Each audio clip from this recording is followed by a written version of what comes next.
بسم اللہ الرحمن الرحیم۔ السلام علیکم ناظرین، دین دنیا چینل میں آپ کو خوش آمدید کہتے ہیں۔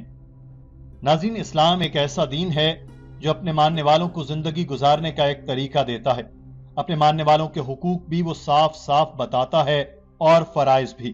قرآن مجید جس طرح مردوں کو مخاطب کرتا ہے اسی طرح عورتوں کو بھی مخاطب کرتا ہے۔ اسلام کی روح سے دین کے معاملے میں مرد اور عورت کے درمیان کوئی فرق نہیں۔ انسانی رتبے میں عورت اور مرد برابر ہیں، جسمانی اعتبار سے اور دائرہ کار کے لحاظ سے اگرچہ دونوں میں فرق ہے، مگر بحیثیت انسان دونوں برابر ہیں۔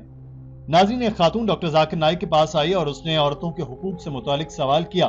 اس نے کہا کہ آج کے دور میں ماضی سے مختلف حالات ہیں، خواتین آج لیڈر بن سکتی ہیں، وہ سامنے سے لیڈ کر سکتی ہیں، جیسا کہ ہم دیکھتے ہیں کہ خواتین اپنا بزنس کر رہی ہیں، وہ اس میں کامیاب بھی ہیں۔ لیکن اگر ہم قرآن و حدیث کو دیکھیں تو خواتین کو محرم کی اجازت یا محرم کے بغیر جانے کی اجازت نہیں ہے۔ اس لیے کئی خواتین گھر سے ہی کام کرتی ہیں، جس سے وہ زیادہ بہتر طریقے سے سامنے نہیں آ سکتی۔ خواتین اور مرد حقوق میں برابر ہونے کا کہا گیا ہے، وہ ایک دوسرے کے ساتھ کندھے سے کندھا ملا کر چل سکتے ہیں، مگر اکثر خواتین پیچھے ہی رہ جاتی ہیں۔ اسی وجہ سے آج کل کی دنیا میں خواتین سب کچھ حاصل کر سکتی ہیں جو وہ چاہتی ہیں۔ تو ضمن میں آپ پروفیشنل زندگی میں مسلمان خواتین کو کیا رائے دیں گے؟ ناظرین، یہ سوال کافی لمبا تھا، ہم آپ کو اس سوال کا کچھ حصہ سناتے ہیں، جس کے بعد آپ کو ڈاکٹر صاحب کا جواب بھی انگریزی اور اردو میں ترجمہ کر کے بتاتے ہیں۔ However, my question to you is about the role of Muslimah professional, as nowadays the women position has been considered differently from the past. Like women can be the leader, women can work outside, but if we looking for into the Quran or our Hadith, actually women are not allowed going without mahram or anything else. And also there is the idea which is in gender equality. So to summarize my questions again, your suggestion to the Muslim professional role. ناظرین، doctor Zakir Naik نے اس سوال کے جواب میں کہا کہ اسلام خواتین اور مردوں میں برابری پر یقین رکھتا ہے۔ مرد اور خواتین برابر ہیں، مگر ایک جیسے نہیں۔ اللہ تعالیٰ نے خواتین کو مردوں سے مختلف بنایا، وہ جسمانی، ذہنی اور سماجی طور پر مردوں سے مختلف ہیں۔ میں نہیں کہہ سکتا کہ عورتوں کی برابری کرنا چاہتا ہوں، میں بھی ماں بنوں گا۔ اللہ تعالیٰ نے یہ کردار خواتین کے لیے رکھا ہے۔ اللہ تعالیٰ نے جسمانی طور پر خواتین کو ایسا بنایا کہ وہی ماں بن سکتی ہیں، وہ بچے کے باپ سے بہتر دیکھ بھال کر سکتی ہیں۔ مغرب میں اس کے برعکس ہوتا ہے، ماں کام پر جا رہی ہے اور باپ گھر میں بچے سنبھال رہا ہے۔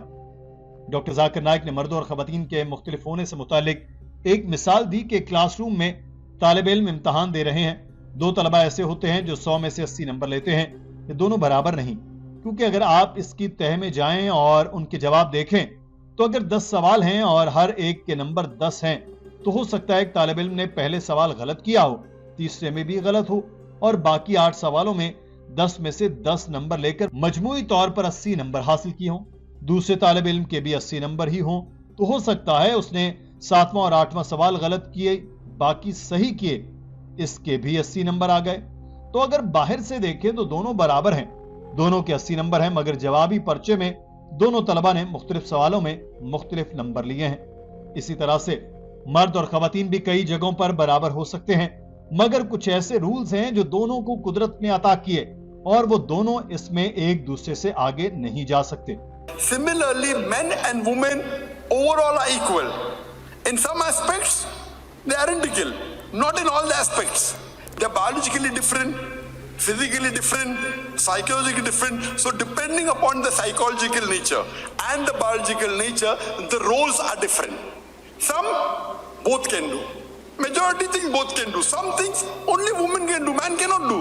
ڈاکٹر ذاکر نائک نے کہا کہ اگر کوئی چور میرے گھر میں داخل ہو جائے تو میں اپنی بیوی یا بیٹی سے نہیں کہوں گا کہ عورت اور مرد برابر ہیں، جا کر لڑو۔ اللہ تعالیٰ قرآن پاک میں فرماتا ہے کہ مرد خواتین کے محافظ ہیں، کیونکہ اللہ تعالیٰ نے مرد کو جسمانی طاقت دی ہے۔ وہیں پر حدیث میں لکھا ہے کہ ایک شخص آپ صلی اللہ علیہ وسلم کی خدمت میں حاضر ہوا اور پوچھا کہ مجھ پر زیادہ حق کس کا ہے؟ آپ صلی اللہ علیہ وسلم نے فرمایا تمہاری ماں کا۔ اس شخص نے پھر پوچھا، اس کے بعد آپ صلی اللہ علیہ وسلم نے فرمایا تمہاری ماں کا۔ اس شخص نے پھر سے ایک بار پوچھا، اس کے بعد کس کا؟ تو تیسری بار آپ صلی اللہ علیہ وسلم نے فرمایا کہ تمہاری ماں کا حق ہے۔ اس شخص نے ایک بار پھر پوچھا، اس کے بعد تو چوتھی بار آپ صلی اللہ علیہ وسلم نے فرمایا تمہارے باپ کا حق ہے۔ یعنی اگر دیکھیں تو 3/4 حق انسان پر ماں کا ہے اور اس کے بعد باپ کا۔ اس کا مطلب ہے کہ گولڈ، سلور اور برونز میڈل تو ماں کو مل گیا، باپ کے لیے 87 سرٹیفکیٹ ہے۔ ڈاکٹر ذاکر نائک نے کہا کہ اب ہم مغرب کو دیکھیں جو عورت کی آزادی کی بات کرتا ہے، وہ خود بھی مرد اور خواتین کو برابر نہیں سمجھتے۔ اگر وہ ان کو برابر سمجھتے ہیں تو جب اولمپک میں ریس ہوتی ہے تو مرد اور خواتین اکٹھے کیوں نہیں بھاگتے؟ اگر وہ برابر ہیں تو ان کو برابر بھاگنا چاہیے۔ اگر وہ اکٹھے بھاگیں گے تو انصاف اور برابر ہی نہیں ہوگی، بلکہ خواتین کے ساتھ ناانصافی ہوگی، کیونکہ مرد جسمانی طور پر زیادہ مضبوط ہوتے ہیں تو وہ زیادہ جلدی منزل پر پہنچ سکتے ہیں۔ تو مرد اور خواتین برابر ہیں، مگر چند جگہوں پر یہ برابر نہیں ہوتے۔ مغربی دنیا میں اس چیز پر یقین نہیں رکھتی، مگر وہ برابری کا پروپیگنڈا کرتے ہیں۔ مغرب عورت کی جس آزادی کی بات کرتا ہے وہ کچھ اور نہیں بلکہ اس کو ذلت اور پستی میں دھکیلنے کا گھناؤنا خواب ہے۔ وہ ہماری ماؤں بہنوں کو ننگا کر کے اس کو آرٹ اور کلچر کا نام دے رہے ہیں۔ So what you have to realize, the Western world also believes in it, but they are giving false talk of women's liberalization. In the garb of women liberalization, they are degrading our sisters, our mothers. It is nothing, the Western talk of women liberalization is nothing but a disguised form of exploitation of a body, degradation of a soul. The Western talk of women liberalization is actually, they are selling our daughters and making, in the name of art and culture, they are utilizing our mothers and sisters. Doctor Zakir Naik نے بتایا کہ اشتہاروں میں ہم دیکھتے ہیں تو motor cycle بیچنے کا ایک اشتہار آتا ہے، وہاں پر خواتین کو دکھایا جاتا ہے، حالانکہ وہ تو موٹر سائیکل نہیں چلاتی، مگر دکھایا خواتین کو جاتا ہے کیونکہ وہ چاہتے ہیں کہ عورت کو دکھا کر اپنا مال بیچیں۔ مجھے BMW کے ایک اشتہار کے بارے میں بتایا گیا کہ گاڑی کے اشتہار میں بکنی پہن کر ایک خاتون کھڑی ہے اور لکھا ہے کہ اس کو ٹیسٹ ڈرائیو کریں۔ دیکھنے والے کے ذہن میں فوراً آتا ہے کہ عورت کو ٹیسٹ ڈرائیو کرنے کی بات ہو رہی ہے۔ وہ بہنوں ماؤں کو بیچ رہے ہیں اور کہہ رہے ہیں کہ خواتین آزاد ہیں۔ اللہ تعالیٰ نے مردوں اور خواتین کو برابری کے حقوق دیے ہیں، مگر وہ ہر جگہ برابر نہیں ہیں۔